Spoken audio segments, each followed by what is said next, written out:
जेड़ा इत्थे 500 रुपए किलो मुर्गी बेच रहा है मैं बेच रहा कोई तकलीफ आ? ओ भाई गुस्सा क्यों करदा? 2 किलो तोल दे यार। विदाउट पोटा कलेजी या विद पोटा कलेजी? दुंदार कर फोन करके कन्फर्म कर केड़ा लेना वा। कहते हैं जहाँ इज्जत ना हो वहां नहीं जाना चाहिए।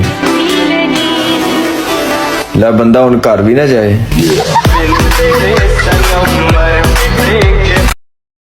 इंडिया वाले कान खोल के सुन लो, पाकिस्तानी आपदी जनानी तो अलावा किसी तो नहीं डरदे।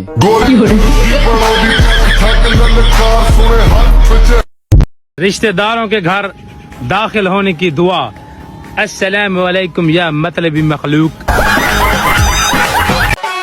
रात को नींद नहीं आती, दिन को चैन नहीं आता। मैंने दिल से पूछा कि यही प्यार है? दिल ने कहा नहीं पागल, गर्मी की वजह से सबका यही हाल है।